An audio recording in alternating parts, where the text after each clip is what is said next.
All right, we should be all good to go. I'm going to give it a few minutes to make sure that I'm actually being broadcasted, quoting Boogie 298 through the power of the internet. Dude, what a lolcow, man. What a disastrous fall from Grace Boogie's had. I'm going to be showing some stuff on all right, cool. So that's working. I can just watch chat on my phone. I'm going to be showing stuff on the screen for this one versus the other ones I've done here, just because it's Homestead and it's last 1.5 mile, and I'd rather just use my stuff and then look at that. I do want to add that we do have a promo code that I will talk about shortly in case you aren't a member of the TrueDFS website. But when we look at the Cup Series race at Homestead, I want to go ahead and bring this up. Let me cough. Let me do a good old cough test real fast. And here we are. So let's go ahead and look at where everybody's at. So when we look at Homestead, right? And this will kind of, go into how my projections are looking for today. But when we have Reddick, Larson, and Bell, 1, 2, 3, these are the top guys that you would view at a track of this nature. Now, I'm of the opinion that we are coming right off equivalent tracks, okay? Las Vegas, Kansas, Darlington, all have tire wear now. There's like no such thing as a low wear and intermediate track, okay? Every one of these wears, okay? Kansas is up there now. Las Vegas is up there now. So we are looking at a pretty good comparison. That's like the first step for me. I'm not really concerned about practice laps at all. I'm not really actually looking at that, especially for a Homestead race like this. I'm looking specifically at where we're at. Let me just make sure my stuff isn't crashing over here. Okay, I mainly just want to focus on and sorry, I got I'm on my laptop, but I mainly want to focus on Darlington, Kansas, and Las Vegas too. Let me make sure that is at least wanting to come through or trying to come through, et cetera, et cetera. All right, whatever. When we look at Darlington, Kansas, and Las Vegas, where do these people line up? Now, when we looked at the Vegas race last week, or when we, reviewed it and whatnot, pretty grimy race. A lot of incidents that took out a lot of guys that we not run into issues, but a lot of guys that would typically have ran better, so we have to try and pinpoint them in. Despite the fact that, Reddick flips over, I still have him ranked as the 9th best guy in that race. Now, yet again, he wrecked early. We had that wreck, across start finish line was him. Busher, I think Larson got involved in that one, or, this the one that happened later. Either way, so we lose, your projected, main guys at Vegas, Reddick and Larson. And then, we're right back at the same thing. And where I'm at, like, yeah, sure, Reddick had the best car at Darlington, and he had the second best at Las Vegas entering the year. But Reddick has been pretty disappointing this season. Not saying, when we look at 1, 2, 3, 4, 5, 6, 7, 8, 9, 10 with Michigan, you would expect him to be a better performer at those 10 individual tracks on any given year versus where he's at this year. But we are teetering right on the fact of actually being like useless, like absolutely unplayable. I got to get a flip last weekend.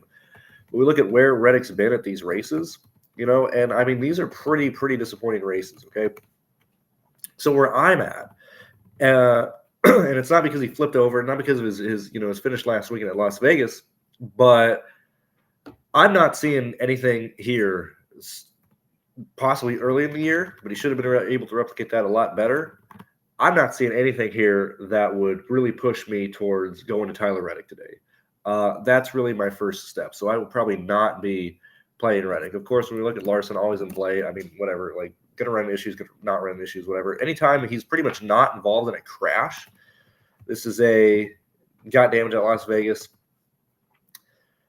Didn't run Charlotte, Off the top of my head, because I've been doing so much this week, I don't remember what exactly happened at Pocono or the second Darlington race. But, when we look at where Larson finishes, and you can just look at that through like his finishing order in general, he's either one of the top 2 cars, or he's like involved in a wreck and not even, in play, right?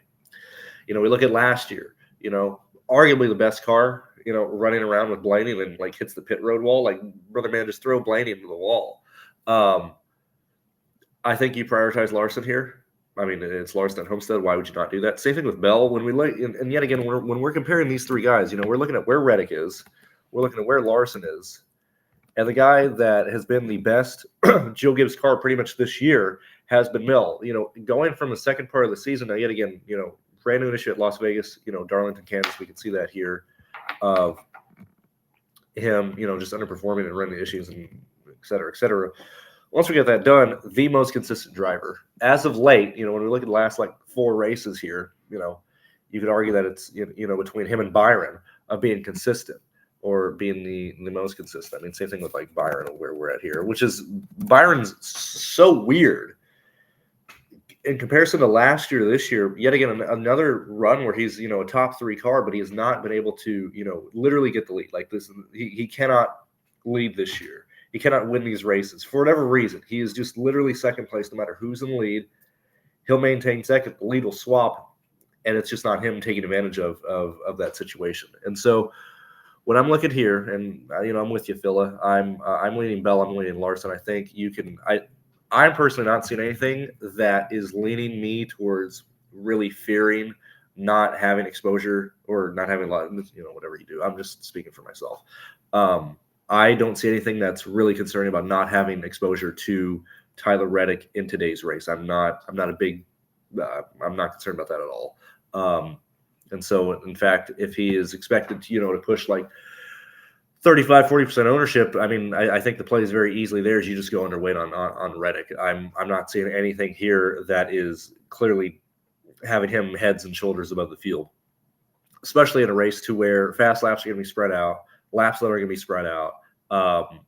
I'd much rather take Bell and Larson, who have been much more consistent this year. Bell, yeah, sure, you might want to argue that, you got to worry about pit lane and stuff. I'm not too concerned about that, at least as of late. That has not been a hindrance towards Bell. So that's where I would, start off between, arguing between these 3 guys. I think you need Larson. I think you need Bell. Past that, we actually have a lot of what I would consider misprices here. Like when we look at, Chris Buescher, right? Chris Buescher, $7,700 seems like a pretty great play. Okay. We look at possibly playing Logano, and we look at where I'm used to having a mouse, so I apologize for this. We look at where Logano is. 93, don't absolutely hate it. The driver that I actually really, really like today seems to be Kyle Busch. Him at 86, him and Buescher seem to make a lot of sense, especially when you're paying up for 2 expensive guys, whether it be Larson and Reddick, Larson and Bell, whatever the case may be. I think Kyle Busch and Chris Buescher make a lot of sense today. Now, Buescher is going to the rear, if I'm not mistaken, but I'm not very worried about that. And same with Logano.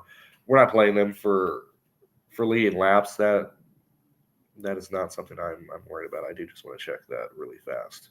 I hate not having 2 monitors. I can actually just ramble and talk when I'm at my place, and I don't have to worry about stuff loading on my phone or anything. I'll let that poor dog in after this. Sorry if you can hear him. Let's see. Let me just check. Checking, waiting for scoring. Brother man, dude, let's load.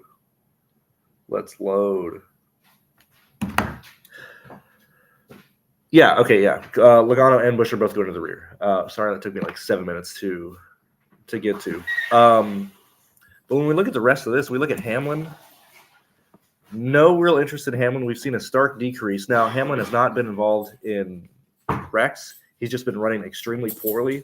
I mean, at the start of the year, the most consistent Joe Gibbs car.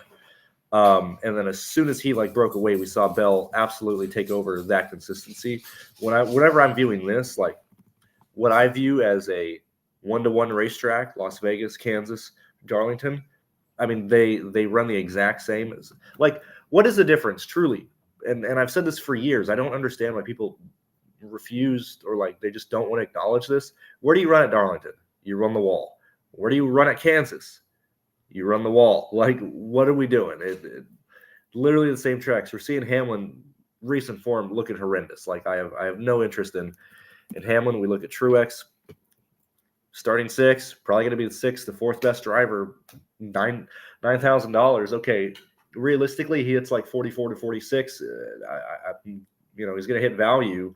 He's not going to be competing to be optimal unless he's leading laps. I don't see that. When we look at Elliott, same thing here, 95. Why would I pay or why would I play Truex, Elliott, Wallace when Gibbs, Kyle Busch, Keselowski, Chris Buescher, Blaney, hell, even Logano and Byron way in the back of the field? Like, if you are not playing, actually, not even if you're not playing, like, I just don't see a reason why you would even like acknowledge like this range here, right?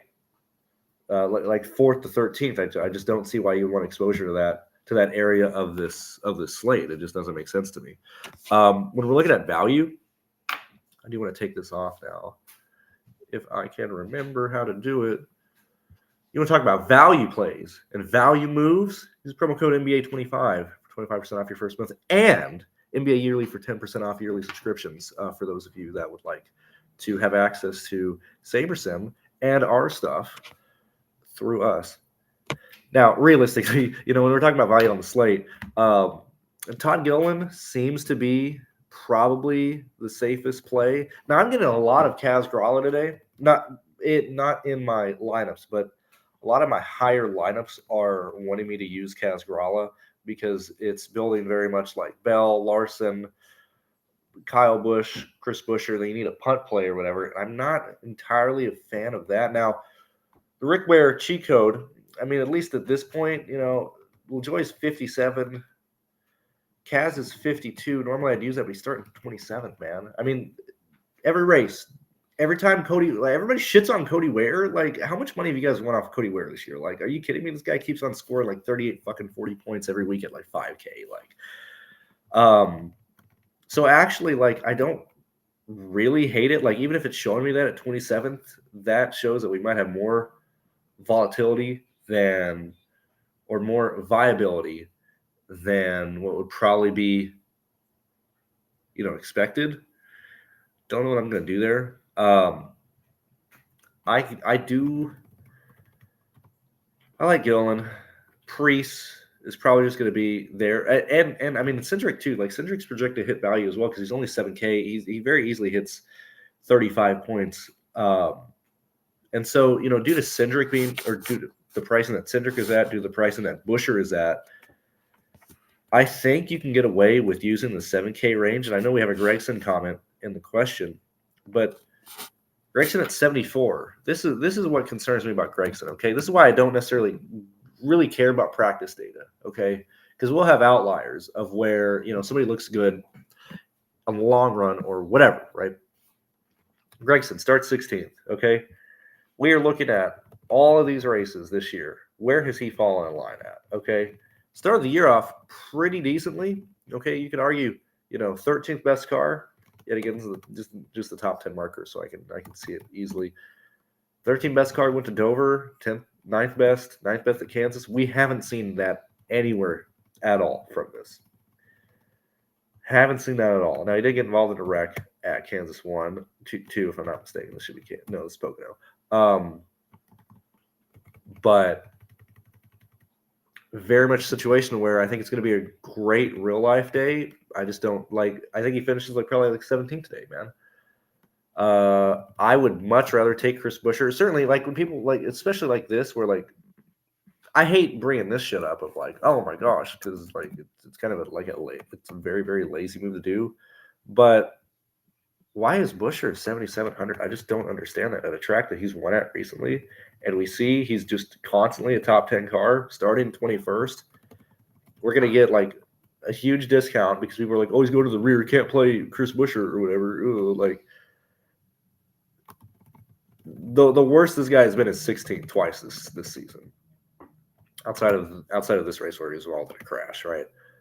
16th best car as the floor. Top 10 can, arguing to be a top 10 car here, especially when we're looking at playing Larson and Bell together, which I would assume, or two of the 10K guys. And even if you're not playing both Larson and Bell together, you're probably doing Larson, Byron, then we're back in the 7K range. I just think Chris Buescher is a great play today. I really do. I think he's way better than Gregson. I think he's less risky than Gregson. I think we're not playing him to lead laps or anything. And there should be no issue of him getting through the field. I'm perfectly fine with that. Same thing with Chastain. We look at where Ross is. Why and I mean, it's kind of coming off the Gregson thing. And Gregson isn't expensive, but like, why would we bother paying up in a race like this when you can get Chastain, you can get Chris Buescher, you can get Kyle Busch, all under 9K. Like that would be the way I'd want to build today, especially when you have kind of like dead positions up top, like Stenhouse not staying up there, Hemrick not staying up there, or Haley not staying up there. In terms of like we're not going to have Stenhouse maintain fifth all day, right? Even if he falls back to 13th or whatever, kill the DFS, but that's a position in the top 10 that is being occupied by somebody who doesn't deserve to be there right now.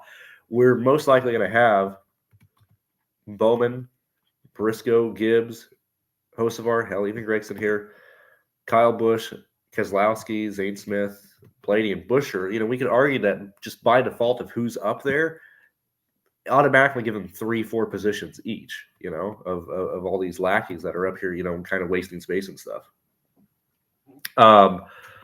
Same thing with, another thing with Austin Dillon. I mean, we can look at where he's at this year, which is, might look quite disgusting here. But we look at where he's at, $6,700 starting 30th. Now, there has been a lot. I mean, got involved in the rack finish or had the worst car at Vegas. Been pretty bad early in the year, okay? But Darlington and Kansas, probably the two most compatible tracks that I would look at, with Vegas being the tertiary option, which yet again involved in the crash. We weren't able to see him. Based on these, he was the 21st best car and he was the 16th best car in this race. Starting 30th, $6,700. Like, that is where, and certainly in a race like this, I would much rather take shots, or I don't even think they're necessarily risky plays. But this is a race where I'm like, yeah, I'll play Austin Dillon at 67. I'll play Ryan Preece at 59. I'll play, Chris Buescher at 77. I'll play, Kyle Busch, who we haven't talked about. I'll play Kyle Busch at 86. Same thing. Like, I think Kyle, not because he's an RCR guy, but we look at where Kyle Busch is at. Very inconsistent. Similar to his teammate. But we look at like what they've been able to do to start the year off. Okay, and I would argue he had a much better car at the first Las Vegas race till he sped up pit lane. Top 10 car, ran into, middle slump or whatever, right back to a top 10, arguing for a top 10 car. And yet again, this might be a primary example, might sound like I'm pushing Kyle Busch too much, but you don't just go from running 17th to fighting for a win, okay? You have to put yourself in positions to be in the top 10, be in the top 5 to take advantage to run late.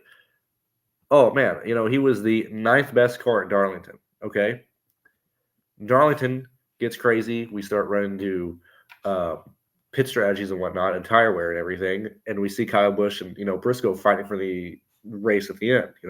My stuff looks at, I mainly focus on the running position more than anything else. But still, that's what you want to see from people. And the fact that, Kyle Busch is pretty consistently right in the top 10, as of late. Same. And then, we look back at what like Dillon did, like based on his year, like these are actually like outliers, right? He runs well at Richmond, but 16th best and 21st best at Darlington and Kansas 1, you'd be like, hey, that's kind of the anomalies this year of where he was at. But you look at these tracks compared to what Homestead, or what I look at for Homestead, and like I think Austin Dillon seems pretty good. And it's not because he's finished, top 16 or whatever it is in the last 72 races here or whatever. I think he makes a lot of sense at 67. I think Gillen makes a lot of sense. Like, this is a race to where I really, really love the 7K range. I really like getting place differential from your 6K range here. I don't think we need to really take unnecessary risk of playing people who aren't going to be, fast. It's Homestead. Fall off is very apparent. We know who has speed. We know who doesn't have speed. If we're paying for people, or if we're paying for place differential, and we need to have it be with people who have shown us speed through these other intermediate races this season, and everything like that. Trying to think of what else we could necessarily talk about or look at here. Let's see if there's anything else here. But I think Phila has a pretty good not even take. I mean that's the strategy for today. You play Bell, you play Larson, build around those guys. Oh yeah, you did mention Bubba, Dave. Let me go ahead and take a look at Bubba Wallace Jr. I'm gonna change my name from Daryl to Bubba. Has he? What's he been up to? 78. Why? I mean, this is actually quite disappointing. Looking back at this year, these are quite disappointing races. The two consistencies at Darlington was nice to see. 78, like, dude, just play Chris Buescher, man. Just play Cindric. Like literally, like how bad is Cindric? Actually, I mean, you brought up Bubba, but like where's Cindric at? Right, 36, 7K. We look at him being like the 22nd best car. And I know I took my screen off. I'm just looking through really fast. Like, what? Like, where is? It's more so me talking out loud. I got Bubba projected for 40.35 points today. That's a 5.1x.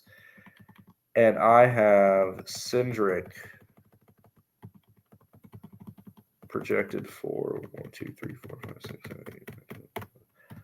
I got him for like 24, 25th. Like Cindric's at 29, right? But dude, if Cindric just finishes, we're looking at 22nd. Lee gets 22nd here. And he's at 35 points, and he has to do like far less than Bubba Wallace. I don't know. Like, yeah, I mean, I think Buescher's the priority in the 7K range. I just don't know how Bubba Wallace actually maintains this. I mean, I got Bubba finishing 9th today with 3 fast laps, 4 laps led at 40.35, and I just don't think it's probably that's probably like way over what his projection should actually be at. So I'm probably not going to get to Bubba Wallace today. I think if you're interested in Bubba Wallace, I would probably, and you don't want to do Cindric, or you are adamant that like, hey, I don't want to use Buescher, and you're like in that price range to where you have anywhere from like 200 to like 500 left on your team, like you probably just want to pay up for Ty Gibbs or get to Kyle Busch. I don't know, Kyle Busch, that's like 800 more. Yeah, I probably just would not get to Bubba Wallace today. He's been wildly inconsistent and very, very disappointed how his performances have been at today, or this season rather. Let me see really fast. Outside of Grala, what is my stuff telling me to do with the value range? So it's showing on the cheap range.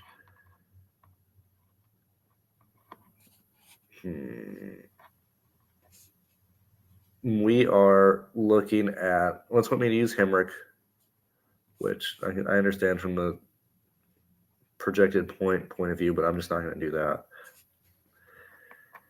Yeah, it is looking like Gillen, Ryan Preece. Don't really, at least for me, I'm probably not going to go under that. I'm probably not going to play Kaz Grala, even though I have him predicted for 25 points today. Also, the ownership down here.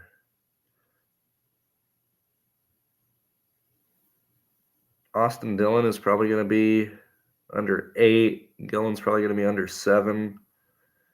Preece will probably be right at 7. So, like, I don't think we even need to do anything crazy. Like, I don't feel like you need to be, like, purposely fading some value, because I don't think there's necessarily going to be one that is overowned. Let me just look at ownership really fast.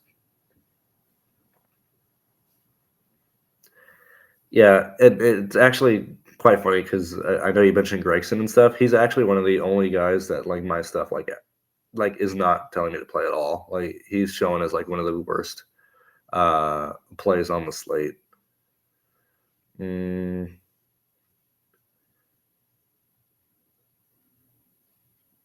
Like, how, dude? There's no way. Like, we're probably gonna have Reddick. We're probably gonna have Larson be highest owned at like 48. I'm gonna guess Reddick falls in line at 39.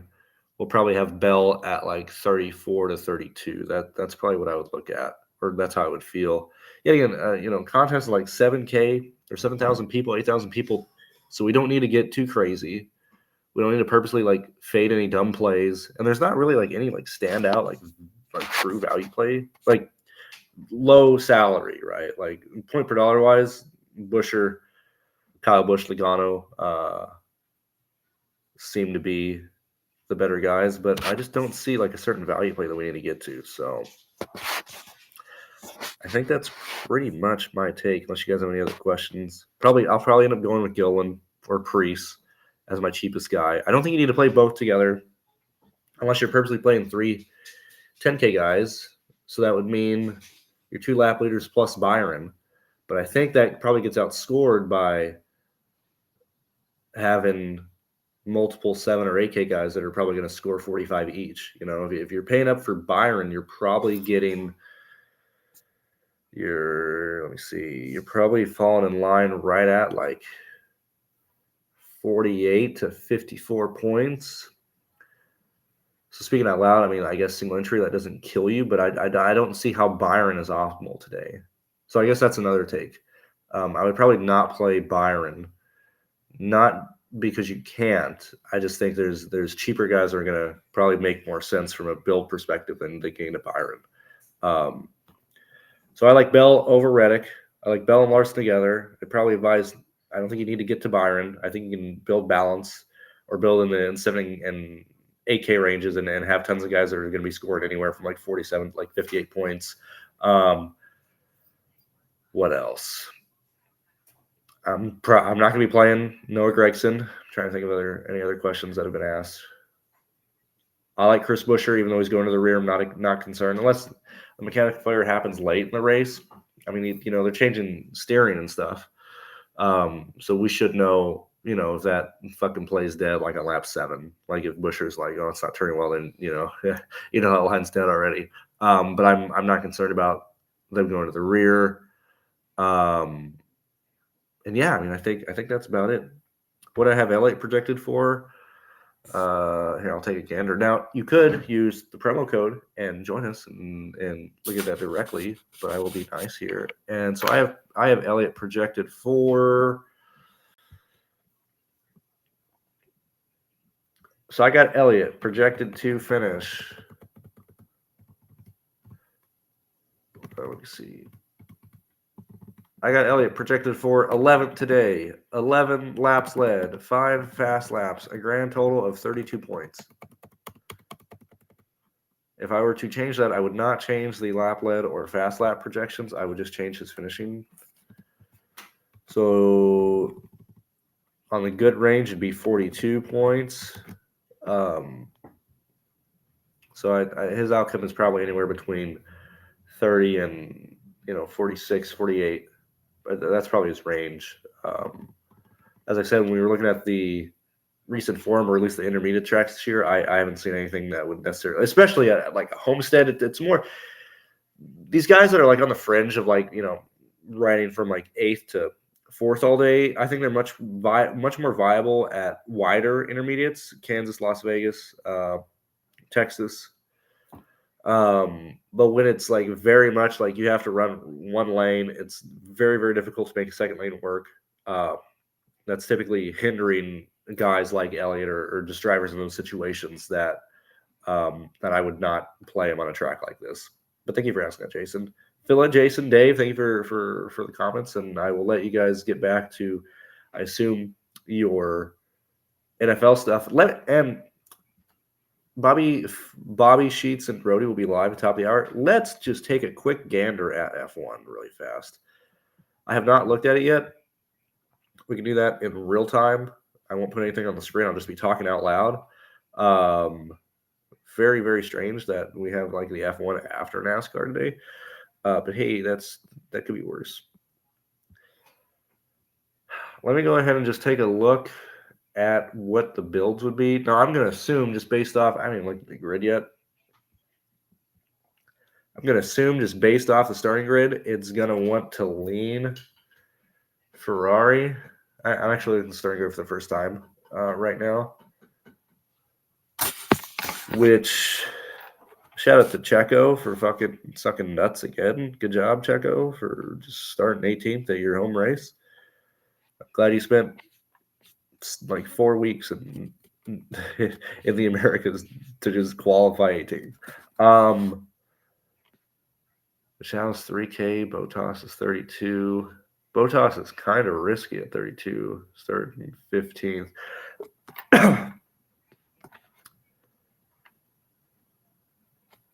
Franco is 16th. Yuki and Lawson got to be heads up, a straight 50-50 right here. All right. Go ahead and look at these lineups. Go ahead and build pretty fast here. I just want to take a quick look. Kind of like a first, not even like a first reaction, but let's see what these builds are going to end up looking like here. I'll let this build. I'm going to assume that it's going to probably want Ferrari. Because where the hell's the other McLaren guy at? Oscar's in the back of the field. So Oscar's in the back. We got Checo in the back. Okay, so the only two constructors right off the bat would be Ferrari versus Mercedes to get or be playable. So 10-1 versus 11-5. Okay.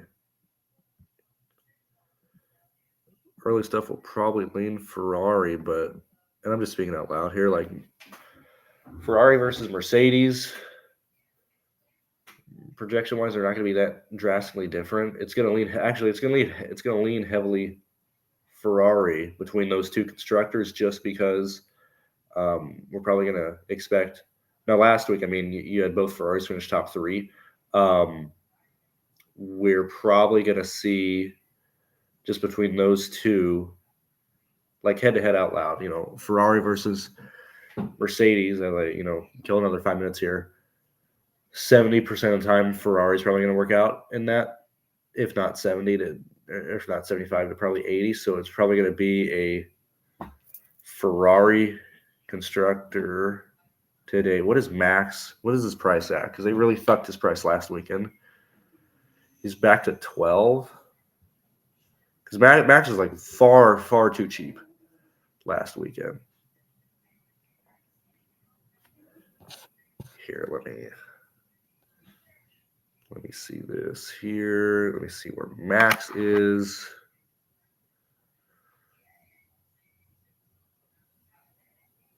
I see an Allmendinger question by Joshua. I have not mentioned I mean, I'm talking F1 right now, just kind of killing time. Why would AJ be popular? What's going on here? What the fuck we seeing from Allmendinger?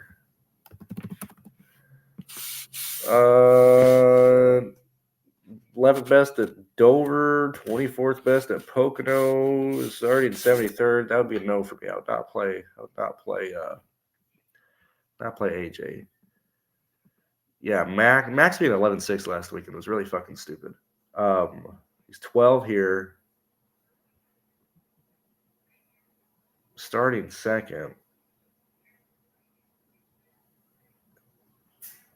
Yeah, so Red Bull isn't awful. So it's probably going to be Max Flex Ferrari captain, or not Ferrari captain. Max Flex Ferrari constructor.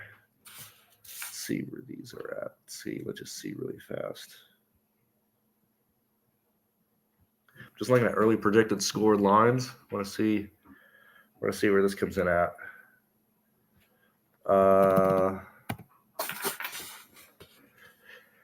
So it's looking like it's going to be very easy to have a Ferrari captain with Max in the flex, like a Ferrari captain like Sainz or Leclerc, probably Sainz.